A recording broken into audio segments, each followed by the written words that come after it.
welcome to our NASCO live webinar. We're very excited that you're joining us today. I'll be talking about two different NASCO lesson plans that we offer on our platform, Nasco Educate. One of them is called Wants versus Needs, and the other one is Financial Decision Making. Now, both of these lesson plans are targeted towards middle school or high school students, but especially the wants versus need lesson plan can be scaled lower into upper elementary without a problem. So we'll be talking some about these lessons, go through what's in the lessons, as well as some extensions and ways to really make these content come alive for your students. And it's especially important, I think, to talk about some of these economic and personal financial decision-making lessons currently or in the fall because of the realities that we live in today. So I want to thank you all for joining us in this webinar. I know that it's very busy times, wrapping up the end of the school year, getting in all of your continuing education credits, wrapping things up with classes, with students, with distance learning, and kind of the unknowns of this new normal world. So I really appreciate you spending some time with me today as we explore some of these lesson plans for family and consumer science, but also that are applicable and can be tweaked to be used in a math class or an economics class or a number of different ways to really teach this content that's needed these days. And the reality, of course, is that 36 million Americans are currently unemployed. So many of our youth today are dramatically impacted by the current world and the joblessness rate across the country. So these wants versus needs, these personal finance discussions are certainly happening in homes, and you know better than most people the impact that this is having on some families who already might have been struggling in many ways. So without naming specific issues at home, but having general conversations about wants, about needs, and about financial decision, you can start having impactful conversations with your students. So we will then kind of talk about the middle school lesson, head into the high school lesson, and then conclude also with any questions you may have. We also have a question feature, so if you have any questions, pop it into the box. I'll be monitoring my screen occasionally off to the side, which actually is hidden by my game. You can't tell it so much, but I will be keeping an eye out for any of those questions so I can answer them as we go. We also have a couple live polls that we'll put up and then share kind of so you can get a picture of who's in the room as well.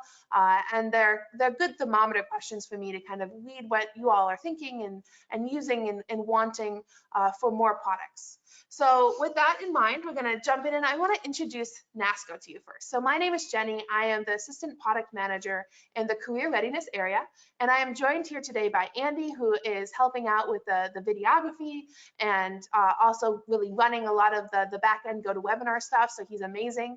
We also have Jason here, who's monitoring the sound in case we have any technical issues with that going out. We will hopefully be right on top of that. As you all know, in this crazy digital world, we never know exactly what's going to happen with our platforms. So I've got amazing team helping here today, and on the web I also have the director of the Career Readiness area, whose name is Rachel, and she is kind of the person who oversees our FCS area and is also on the line to answer some questions and whatnot. And we all are part of NASCO, which is a solutions company. And what we do is we try to find solutions to current educational questions, current educational problems, and then offer products and lesson plans and solutions, both digital and unplugged kind of kits to help meet some of those needs in the classroom. We are known for our custom kits, which kind of can be curated in numerous ways to make shopping and to make solutions an easy one-click option for teachers. Because one of the things we hear most often is that the biggest problem facing our educators is time. And it's a race that often can't be won with a number of things happening. So we do have kind of things that we look for to save some time, including the lesson plan platform I'm going to talk about today, Nasco Educate, as well as offering these lessons that we're going to discuss today as well. So I've mentioned Nasco Educate a couple times, and what that is it's our new lesson plan platform, which has both paid as well as unpaid content on it. So we've got free lesson plans that will always be free, that live out there. And these two lessons that I'm going to dive in today are part of those kind of free packages where we offer free lesson plans and additional classroom resources. And then we also have complete kind of solution classes that have a lot of content to them that are maybe even fully online classes for CTE classes at the high school level. And that's part of often STEM packages. And you can learn more about those. We have a number of webinars on what we offer for those. But we have many, many FCS options that are in this platform already. And as you can see, I have it kind of clicked on the screen in front of you, where you can click on that almost like a file folder drawer and then dig in deeper. And we'll do that in just a couple minutes. So beyond our lesson plans, we also offer a lot of family and consumer science products for teaching hands-on learning in classrooms.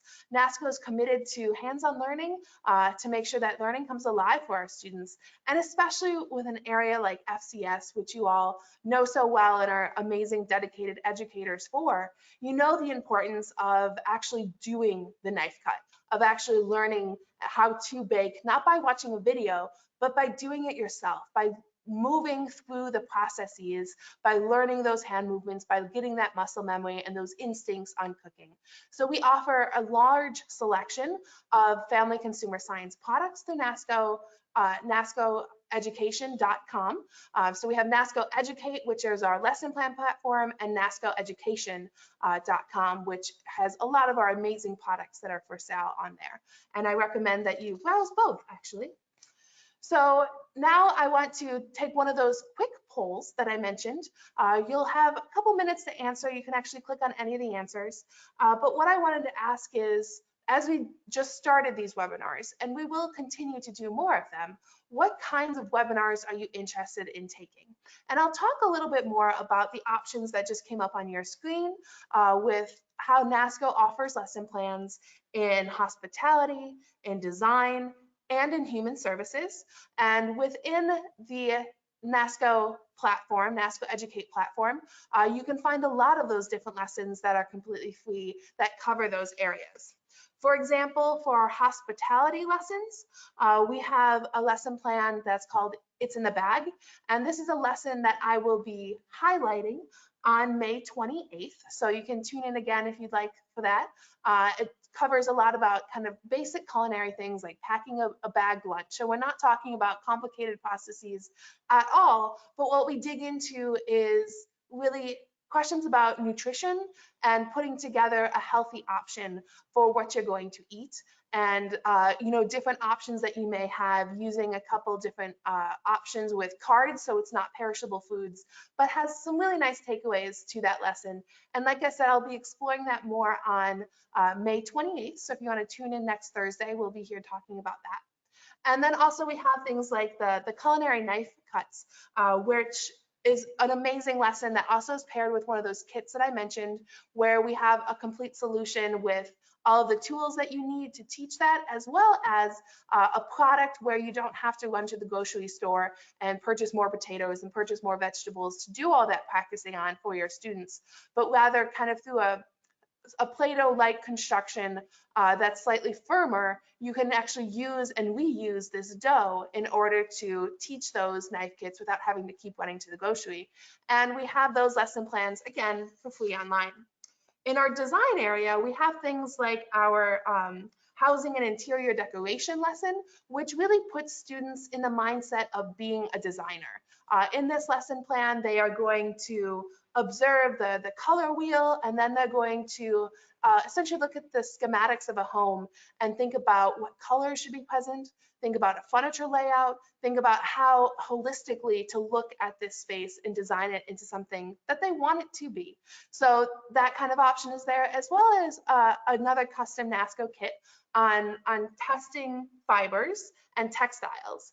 And in this lesson plan, what students are going to do is they are going to use the different squares of textiles included in the kit, and then conduct tests on strength, absorption, stain resistance, burning, heat resistance, and more to really understand the difference in between the fibers and in between different kinds of textiles that we have. And then our final category is the human services area. So it is training students even how to be elementary educators or early childhood educators, and getting them to really reflect on what it means to be an impactful educator and how that means that an educator must conduct themselves as they're really helping a student shape their social, emotional, physical well-being along the way. So we have a lot of different amazing ideas within this lesson plan that includes drawing caricatures or writing thank you notes and thank you cards to educators that they had when they were younger that they especially remember as impactful and having those characteristics that make really great teachers. And then the last lesson plan that I'll mention before we dive into the two human services ones we're looking at today is the Getting Connected lesson plan. And what that is all about is really knowing what a good friend is, identifying those qualities, and then being able to maintain a healthy friendship. And this might even be especially interesting to talk about with your class in these days when friendships look very different because of physical and social distancing, and even how many of those rules across the country might be easing, still the impact this time away might have had on friendships, and explore those ideas. Vicky just asked a question, so let's see what Vicky said. Oh, Vicky even responded with some things that you'd like to know more about. So she responded with life skills and health and child development. So we're going to pull up the results of that poll, and we are going to look at what people are thinking. So 31% of people said design, 31 human services, and 38 culinary. So we are split pretty much in thirds, which is fantastic. So that's good for us to know as we go forward. Make sure maybe we address culinary coming up soon because that got slightly ahead of the other two, but we will certainly be doing more webinars to address all of those different areas. So now today we'll jump into our wants versus our needs, as well as our financial decision-making lessons. And both of these are kind of paired together on Nasco Educate because they really make a nice sequence that you could do in a middle school and at a high school level, and really kind of make the wants versus needs a quick pre-lesson at the high school level if you would like as well, but it really pairing some of those ideas of financial and personal well-being. So we'll jump into our wants versus needs first. And what the introduction for this lesson is all about is really listing out what it is that you typically spend money on. And without thinking about why or what exactly, it doesn't even have to be specific soda, pizza, but could be broad categories like food. For this lesson plan, we don't have a budget requirement.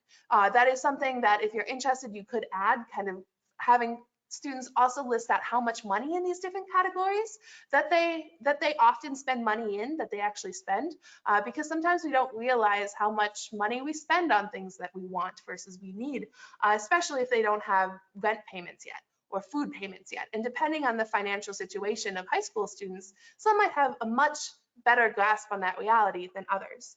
But they can list out things like food, their phone, Netflix, candy, gas for their cars if they have them, or car payments themselves, insurance, those kind of things that they might be buying if they're older, or Tootsie Pops and candy bars and shoes and new socks if they're younger in different ages. And you can break those down in any way that you want. Like I said, it's pretty easy at that point. And then as we get to the heart of the activity, it's starting to try to identify what is a want and what is a need, and what do those two things truly mean. And it can be harder to decipher than we think sometimes about what it is that we truly want and we truly need. So in order to address this, what I did is I wanted to kind of move through what this exercise could look like in a number of ways with extensions for your students to really dive into this activity and understand what it is that we are saying besides a simple categorization, which some kids could get through, lickety-split without spending time and really engaging with this content, which is important things to really think about. So one of the things that I like to do is I always go to the dictionary, and I generally go to two dictionaries. I go to the Merriam-Webster dictionary, and I also like urbandictionary.com, which I wouldn't always share with your students. But the reality is that I am not always hip with the lingo. So language is alive and living and changing at all points. So I like to know kind of that tried and true definition that's going to be in a standard dictionary, but then also different ways that it might be being used that I'm not aware of. So these two options really come together to help me better understand what these various words mean. So of course, want is to be necessary, to be needed, and that Urban Dictionary definition shows me that that hasn't changed, that there isn't kind of a new way that want is being used as well. So we have this nice basis definition that is a check for a word that we take for granted in our vocabulary often, especially at the middle school and high school level. We want things all the time, and that's not new. And wanting things isn't even really a bad thing. It's just part of human nature. And things that we want generally are things that, maybe taste better if it's food, or have some special ingredients that you really love, or it has better functionality, or it entertains you in a better way. It's faster, it's sparklier, it's, more in whatever way you want it to be. And that's okay. I mean, part of that wanting the next big thing is this idea of keeping up with the Joneses, which is a pop culture reference. The one movie poster is from 2016, so it's fairly recent and still being used in some people's vocabulary. And this is a phrase even that's really quite old. That comic strip is from 1913, and it's the same exact phrase of keeping up with the Joneses. And in fact, the Oxford Dictionary, which has the origins of some of these phrases listed, has it really starting in like the 1830s. So this idea that we want something, that we're jealous of our neighbors, that we, want that shiny new thing, or I don't have one of those, is all about kind of just being human, and is a concept that we shouldn't be ashamed of in any way, but rather kind of recognize the patterns of wanting things and how marketing works, and our consumer-driven world that is constantly advertising different things in front of us, and how that impacts what those wants are. And so you can have kind of a really interesting pop culture and marketing conversation, all by really just breaking down this word want a little bit further. And then next we'll break down need. And essentially need, we'll go back a slide, sorry. Need is all about, what is essential for life.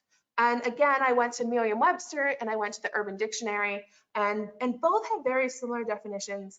And although the Urban Dictionary top result is rambly and kind of non sequitur in some of its beliefs, and I encourage you to just read that paragraph as I'm talking as well, it brings up some really important concepts about what you need in order to be successful, what you need in order to, abide by kind of that thing I was just talking about with keeping up with the Joneses, that law of attraction, where it's part of kind of embedded in you what you're going to need and how you're going to gravitate towards those needs, as well as that Maslow's hierarchy of needs, which we'll talk about in just a quick minute.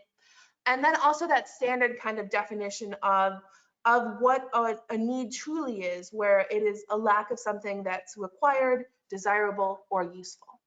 So when we look at Maslow's hierarchy of needs, which is something that some students may have already seen at a high school level, others may not. It's a pyramid that was designed in 1943 by a man by the name of Abraham Maslow.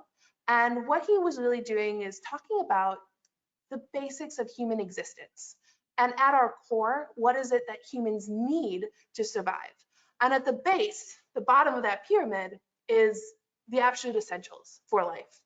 If you don't get enough water, and then you die of thirst, if you starve to death, if you freeze because of lack of shelter, those basic physiological needs that humans must meet, otherwise they won't survive, especially in different elements, in different weather patterns. And so those needs must be met. And then as you move further up the pyramid, there are certainly needs that we are always just after, rather than always being able to actually meet. Our safety needs is making sure that we are able to have access to healthcare. We are able to have access to not just food, but healthy food. food that contains the nutrients that you need, that we don't just have a rock shelter as a home, but we perhaps have a home that rocks in some way or makes you feel safe for those basic safety needs. So it steps up still those pretty core human needs. And then from there, it gets to our relationships, our connectedness, which is a harder level these days than we often probably thought about in the past, where you need that sense of friendship, you need that sense of personal belonging and connection to family, to friends. You physically actually need to often touch other people. That human nature desires that and wants that. And then as you move up even further, by those families, by those friends, you want to be somebody that they can turn to. Not just that you're going to for that sense of belonging, but they're coming to you for that advice. You're seen as an expert. You can teach in certain things, and we get to that esteem level. And ultimately, what Maslow said is we are always on this trajectory to be self-actualized, and how sometimes we can be self-actualized for like 10 seconds before we're hungry again. So throughout the day, we are constantly moving up and down this pyramid, and it's a really good kind of check for what those needs might be and how they impact our lives. So essentially, all that our wants and needs are really great ways to also talk about social emotional learning in the classroom. And social emotional learning is something that a lot of people are talking about in a lot of ways these days because of the current new normal that we are facing down, and the last couple of months and the impacts financially with public health crisis on many families, and the stress on students who have had their whole world changed in the way that they connect to different people and don't necessarily have a good touch point on how to keep some of those stresses in and get them out and move beyond them. So our social emotional learning about decision making, social awareness, self-awareness is all really nicely embedded in this lesson plan. As you're thinking about what responsible decision making looks like for these financial wants versus needs and having that recognition. I also put a picture of a simulation game that I once played as part of an equity workshop that I found incredibly impactful, to have a conversation about needs and what happens when you can't meet those needs. And I'm going to warn you that this simulation, which is called Spent, and the website is playspent.org. So it is kind of a free game that is just available out on the website in the web world. But Spent can have triggers in it. So make sure that your class is mature enough to handle some of these ideas. Otherwise, I recommend that as educators, if you have a chance, that you play this game yourself even, because it certainly changed my mindset. I'll be completely honest, I've never been homeless. I've never been in this dire situation that this game puts you in this simulation. So what it does is it says that you have $1,000 for 1 month that you have, and you have to survive off of that. You have to find shelter, you have to eat, you have to have transportation, you can find a job, but all of those factors play into whether or not you can get to that job. And the goal is to survive this simulation for 1 month. And with my group in this equity workshop, I will tell you, we didn't make it. And it has some really hard decisions within it that really changes my mindset on poverty and understanding of what it is like to be in those situations, which some of our students know, and they know all too well.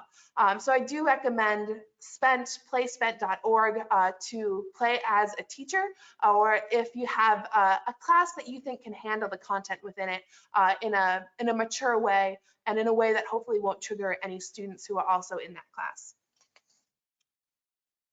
So now that we got pretty deep, I also like to bring it up a little bit. And there's amazing songs in the world that grapple with this idea of wants versus needs. So we have a classic Rolling Stone song that I pulled. And the reality is that this idea of wants versus needs permeates our popular culture in numerous ways. And you can find different songs, different movies, different YouTube clips even, that talk about this innate desire that people have. Because whether or not students realize it or not, we have this wants versus needs debate within ourselves every time that we go shopping, every time that we log on to Amazon. Even if you're not walking into that grocery store these days, you still have that battle within yourself about, your budget, what you want, what you need, because that's part of, being in that adult world. And as SCS teachers, you're all doing an amazing job teaching adulting, and to be able to make these decisions is really important.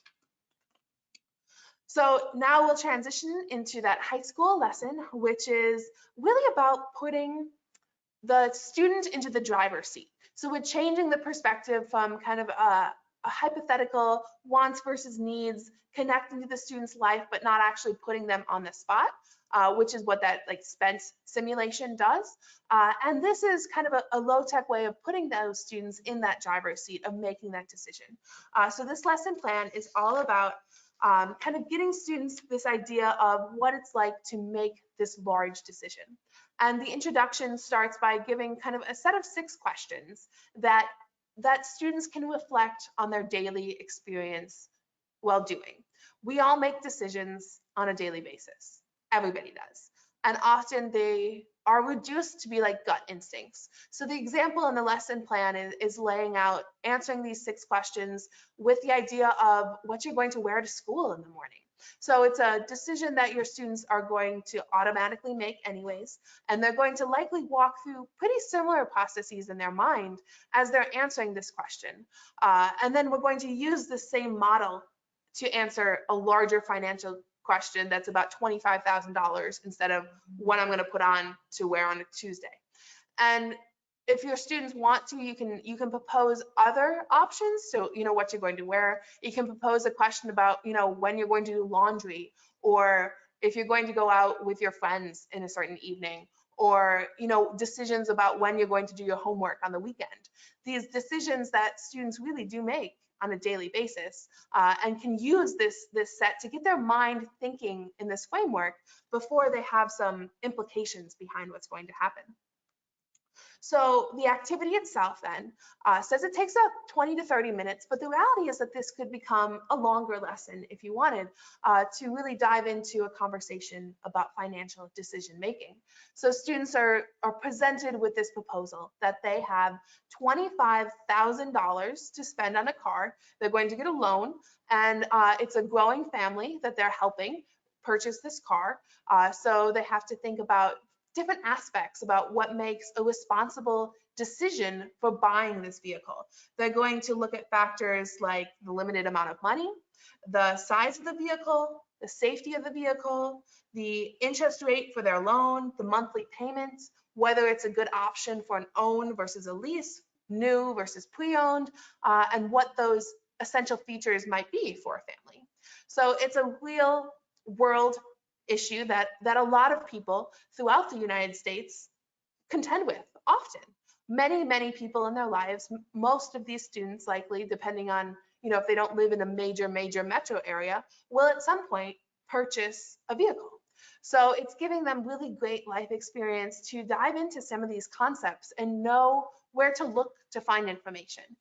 Go research these cars, go to places like Kelley Blue Books. Maybe too, if you have a loan officer from a bank who wants to come in and talk to your class about guiding people through this process all the time, and kind of what it is that average people are looking at when they're looking at a $25,000 loan, depending on how much money they make a year, and the reality of how much money that is for a lot of people to spend on a vehicle. And a loan officer coming in and talking to your class in that way is a really important conversation for many of them to have as they're just starting to think about building credit, as they're just starting to think about, what jobs they might want to be going into, and thinking about salary requirements and having that really impactful moment. Or you might even have a car dealership in town who might come in and also talk in that same way about what it is that people look for in vehicles, and how to go through that process of buying a car. And getting students that amazing real world conversation and opportunity in the classroom is incredibly important and impactful. All the while, students are working their way through this research, and that's why I said it could be those 20 to 30 minutes if you have a nice rubric that you're going to walk students through, or it could be a longer process. Because the reality is that for many of us, it takes us weeks and months, sometimes years, to make a decision about if you're going to buy a new car and what that car is going to look like and what the functions are going to be. The conclusion for this lesson plan then is all about kind of reflecting on on what this decision was like, on the mindset that they had about making major financial decisions, and also about wrapping up and making sure they know that those 6 questions can be useful in many ways going forward. You know, if they make a decision about whether or not they want a dog, if they make a decision about buying a house, as they're making decisions about going to a certain college, depending on cost, or tech school, or taking time off to work. All of those are major financial decisions, and those decisions don't stop coming, as we all know, from different insurance questions to retirement questions. It's just the very beginning for these students as they're on this path to living life as a 21st century citizen in these world. So a lot of options, a lot of great ways to build in these lesson plans and talk about current events while talking about some really important key concepts about our finances. I also wanted to talk a little bit about another product that NASCO has, that if you don't have the time in your curriculum to dedicate days to certain lesson plans talking about finances, we have this 5-minute finances activity guidebook. And what I like about it is they're very short prompts that you can use once a week, you can use daily, you can use occasionally to start getting students to think about making responsible financial decisions. So within this book, for example, I pulled out two things that I just liked as kind of representative of what's in this book. And what it does is it has a really nice connection to your mindset as a teenager. So in a subject under saving money, which sounds like less fun, the activity is about reflecting on what students might be collecting. And so the directions are asking students what it is that you collect. Is collecting a way of saving? And can you use collectibles as part of a retirement plan? And explain. So it has students who are maybe collecting coins and different money pieces that they find, thinking more about the value of those things and how that can save them well in the future, versus if you have students who are collecting all the magic cards that they possibly can, and even that series changes, then they might not have the best saving plan for their collectibles going forward. So thinking about, you know, your collection of rocks, of stamps, of coins, of different games, and how that has an impact on your financial decisions now and maybe even long term. So I like those as kind of really nice quick reflections. And then the other example I pulled is on the subject of insurance, which I know if you all like me, you love talking about insurance and it's so easy to understand. Not really. The activity though is about thinking about your most important possession and reflecting on something that you own that you value most, and then asking yourself, is this item replaceable? How much would it cost to replace? And if insurance was offered on this item, how much would you be willing to pay per month or per year? And when is it not worth actually insuring something? So there's numerous forms of insurance in this world, from vision to dental to car to home to auto to animal insurance, pet insurance these days, and balancing kind of worth versus future expenditure is something that adults have to do all the time, but this does it in a really nice way of connecting it to students' favorite object and making it relatable. And truthfully, I mean, all of the lessons in this 50 set really does a really nice job at introducing things that are kind of topics that are big, but in really relatable ways. There's even a wants versus needs reflection about an activity called In My Lifetime, where you name 2 items or experiences you would like to have in your lifetime, explain how your life could be changed by having these things, how much they cost, and what would a realistic timetable be. So in your lifetime, maybe you want to take a world cruise and see all 7 continents. This gets you thinking young, kind of what it is that you need to make that a reality of that dream, which is a great dream to have, to see the world, to understand other cultures. But there's also a lot of expenses that come with that. And planning for that can be a long-term, lifelong goal. But it's something that you can definitely do and set out at a young age to fulfill that goal. So Shelley just asked if the 5-minute financial activities are for middle or high school. And the reality is that this is marketed as middle and high school. So they are those quick reflections that can be level at any level, I think. Expectations for answers for high school, clearly you might have higher expectations for what it is that they are recording or reflecting, but they can be used just as quick exercises to even open different units. So 6 to 12 is the grade band that these are marketed towards. So thank you, Shelley, for your question. And then the other game that I like to introduce is maybe a way to talk about some of these financial decisions, and adulting is, of course, our classic game of life. And this is something that is very scalable. So the board game actually says it's for grades 2 and up, but can be played in a very competitive way in a middle school and a high school level, as well as among adults, as players are making their own exciting choices and moving through the twists and turns that are inevitable in life by using the spinner and kind of making decisions regarding family, career, adventure, and vacation, all while moving on this path from start to retirement. So the game of life can be kind of a fun way to introduce some of the insanity that comes with adulting and how it's hard to plan going forward, but also make it kind of a fun way to talk about what is a daunting conversation, actually, about how to live and how to survive some of those twists and turns. So another option, just throwing it out there, of a fun way to perhaps incorporate some of these ideas. So we also have some time now for any questions. I recognize that webinars can be a little weird to ask questions on, but use the question box, send any in that you may have, and I would love to talk through them. As we're waiting to see if anybody would like to ask a question, I did also want to talk about 2 FCS lessons that we do have coming up. One is called It's in the Bag, and it's on next Thursday at 1 o'clock. And then June 17th is one that I'm just planning now. And on June 17th, we will be talking about a culinary topic. The Home Baking Association will be joining us for a demonstration and a conversation. The other thing that I just remembered, and I'm so sorry about this, is I forgot that I wanted to put up a poll when we were talking about that play spent simulation. And I wanted to ask about whether or not you often use simulations at all in your courses and in what you're doing. And NASCO is looking at different options, for those educational solutions. Simulations and games are hard to design and do in numerous ways, but it is something that we've just talked about a little, and I talked about that physical game of life and that simulation. So I wanted to reflect on, what it is that you all think about those kind of games in the classroom. And please, by all means, you can also throw that into the question box. I will be reading lots of comments later, and I'm really excited to do so.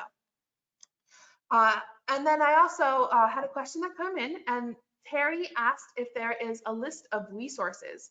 And I'm not sure if you're asking about a list of resources for things that we talked about today, but the reality is that if you go to nascoeducate.com, all of our lesson plans have lists of recommended as well as, I don't have the lesson plan handy, recommended as well as core materials that you can use to implement in these classes.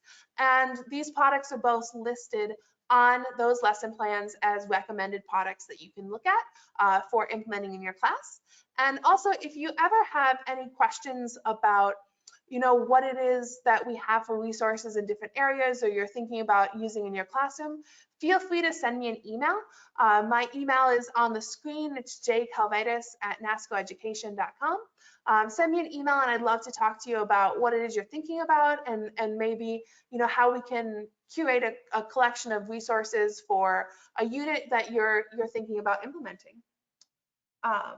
And then Terry also asked if this webinar is recorded and said that there's so much good information. Well, thank you, Terry. I'm glad that you found it useful and enjoyable. And yes, this webinar is recorded, and it will live on nascoeducate.com in the future, but also it will be sent out to everybody with a certificate of completion for this webinar. So if you need credits for attending today, that certificate will come with an email with a link to this video in about 24 hours. It waits about 24 hours before the system automatically sends it.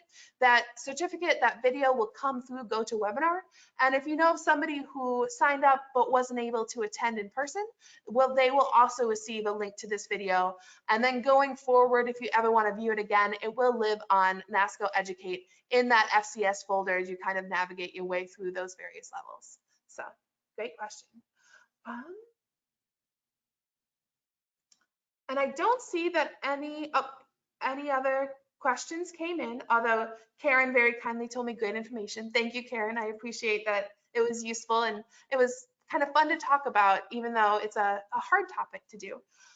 So I appreciate all of you being with us today. And if you have any questions going forth, please do reach out to me. And I hope you all have a wonderful Tuesday.